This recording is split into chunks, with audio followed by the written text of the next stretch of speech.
안녕하십니까, 박준철 원장입니다. 오늘은 제가 환자분들께 시술해 드릴 수 있는 환자 맞춤형 안면골 보형물에 대하여 안내해 드리고자 합니다.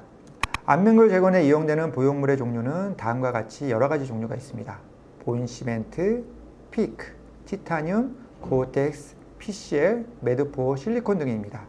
이 중에서 3D 프린터나 컴퓨터 수치 제어 공작 기계, 이것으로 제작이 허가된 보형물 재료는 피크, 타이타늄, PCL 세 가지 종류일 뿐입니다. 본시멘트나 실리콘은 CAD를 이용하여 주형을 3D 프린터로 출력 후 이것을 통해 간접적으로 제작하는 것은 가능하지만 재료 자체를 3D 프린터 등으로 출력하는 것은 아직 허가받지 못하고 있습니다. 티타늄은 가장 일반적으로 사용되고 있는 금속입니다. 양악 수술에 쓰이는 금속판에도 이용되고 치아 임플란트에도 사용되죠. 치아 임플란트 수술 받으시고 이건 금속이니까 시간 지나면 제거해야 한다고 생각하시는 분은 안 계실 것입니다. 그만큼 생체 내에서 안정적으로 유지될 수 있습니다. 티타늄 보형물은 제조 방식에 따라 적층형, 절삭형 두 가지로 나뉘어집니다. 적층형의 경우 제작 방식 자체가 티타늄 가루를 뿌려서 만드는 방식이다 보니 내부의 빈 공간을 3차원적으로 만들 수 있어 보형물 자체의 무게를 줄이는 데 유리합니다. 그리고 다양한 곡선을 재현 가능합니다. 보시는 것처럼 절삭형에 비하여 표면이 거친 느낌이 나면 이거는 나중에 가공을 하면서 후처리를 하면서 조절 가능합니다. 하지만 가격이 상대적으로 절삭형에 비하여 비쌉니다. 반면에 절삭형은 보시는 것처럼 매끈합니다. 아무래도 표면을 갈아내는 방식으로 제작하기 때문이겠죠. 그러다 보니 내부의 곡선 통로 등을 만드는 것은 불가능합니다. 절삭형과 적층형을 조금 더 비교해 보도록 하겠습니다. 현재 사용 가능한 절삭형 티타늄 보형물의 경우 한 블락으로 만들 수 있는 크기의 제약이 있어 불가피하게 투피스로 만들어야 되는 경우도 있습니다. 좌측 정도는 하나로 만들 수 있는데 우측은 하나로 만들 수가 없습니다. 무게도 비교해 볼까요? 위가 적층형이고 아래가 절삭형입니다. 크기는 적층형이 좀 더 큰 것으로 보입니다. 적층형이 부피가 더 큼에도 불구하고 오히려 30% 정도 가볍습니다.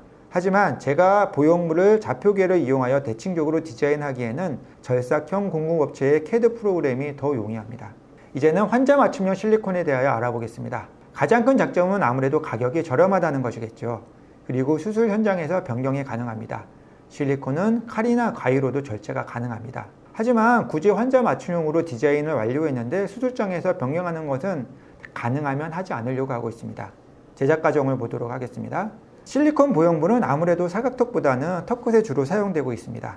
턱끝에는 보형물이 있는데 사각턱을 더 보강하기를 원하셨던 분입니다.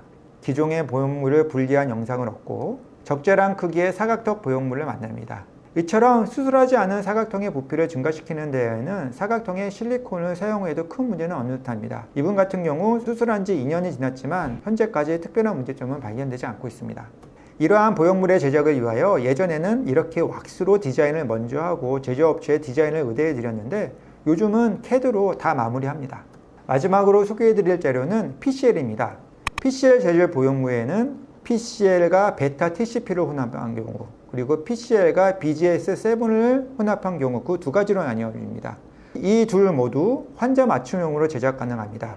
PCL 계열 소재는 생분해성 소재이지만 골 유독성 소재는 아닙니다. 골 형성을 유도하기 위해서는 베타 TCP나 BGS7을 혼합해서 만들게 되는 것입니다.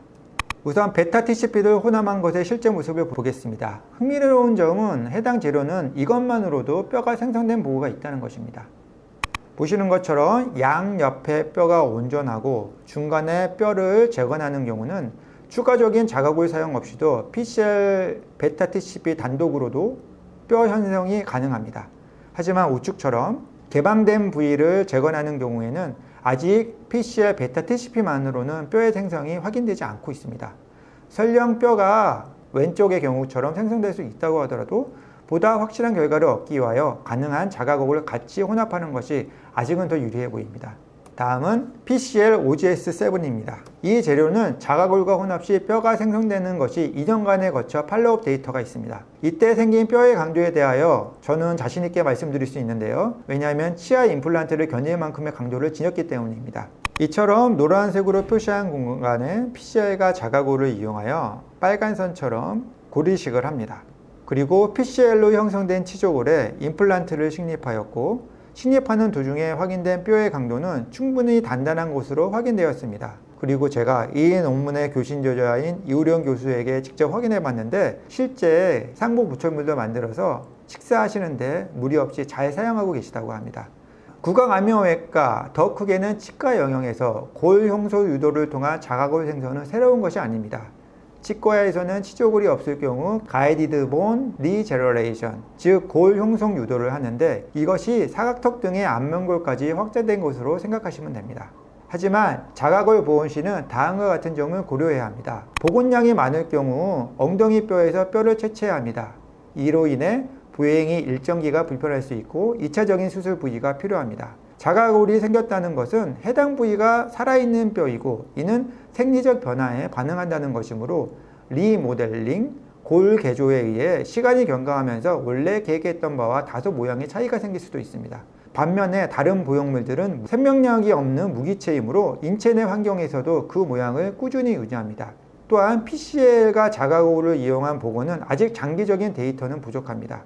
2년 정도 되었기 때문이죠. 하지만 환자분들께 최신 보건 정보를 알려드려서 선택의 기회를 늘려드려야 할 필요가 있을 것 같아 이렇게 소개해드렸습니다. 감사합니다.